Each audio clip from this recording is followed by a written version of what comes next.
Hey everyone, Michelle Markey with Medina Domestic Arts Studio.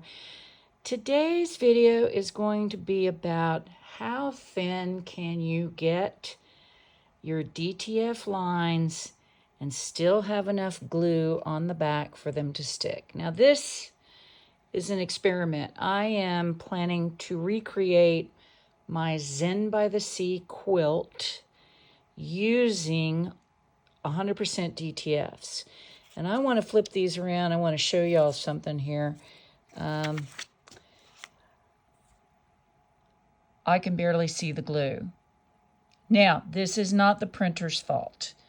This is, I think, where we're going to discover the limitations of what you can do with DTFs. But I'm going to try to do this firsthand with you. I'm putting them on a piece of muslin that would normally look like beach because it's unbleached muslin, and I think that has a kind of good look to it. I'm not going to worry that I'm going to let the iron smush them down, but like I always discuss, we're going to put a piece of parchment paper down so that way I can see them. I've got my heat press set up at 330 and 25 seconds. So let's pull it over. I'm going to push it, put it down on top, hit the timer, and then I'm going to put pressure. Now I'm pushing pretty hard. And they're all covered. So let's just get through the timer. Boy, I hope this works. I bought a whole bunch of these without really thinking about this. So again, I'd rather make the mistake and save you guys time and money and effort. Let me make it. All right, so let's lift this off. First of all, you can see they're nice and flat. So what I'm going to do is just going to bring it over to the table here real quick. Now, this is going to be, this is what I saw on a video, okay? So I didn't come up with this. But if you want to cool these off quick, this is what I saw somebody else doing, and it seemed to work for them. So, oh, what the heck, I'll give it a try. Okay. They're still warmish. Oh, now they're cool. Okay, so littlest one first. Because if this one works, there's a very good chance the others. So I left myself kind of a pulling tail when I cut these off. So let's just start. Oh, I'll be darned. I'll be darned. Now, there's quite a bit of ink still left on here. Yeah, I don't think it, yeah, it didn't. It did partially, but you can see it left some ink down there. Shoot. Okay, let's do this one more time. What I'm going to do is I'm going to put them back up there, and I'm going to heat these two. Now, I'm actually quite thrilled because I swear that little one didn't look like it had any glue on it whatsoever.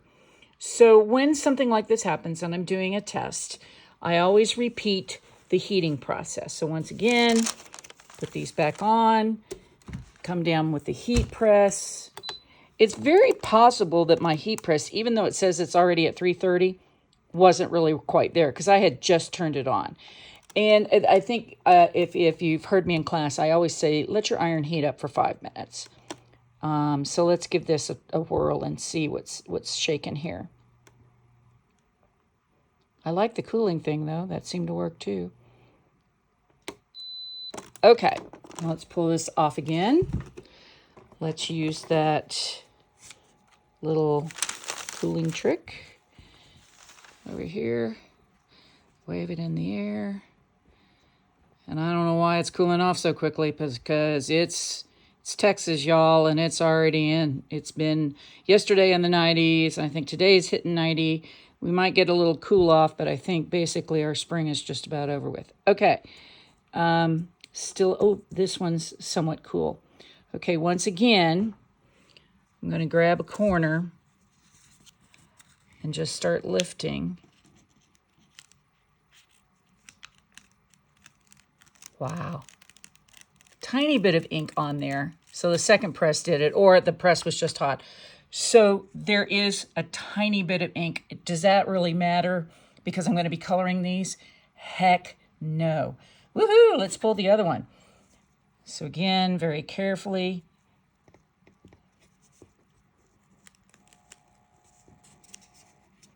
Gotta do this. I mean, well, some ink, but again, I'm not displeased.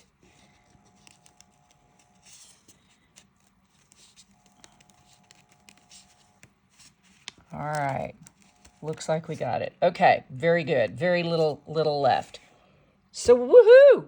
It worked. Now, as I'm just going to follow this through because this is what I would do in every circumstance: is put the paper back on. Just give it a nice kind of back and forth. Let's really make sure that ink is in the fabric.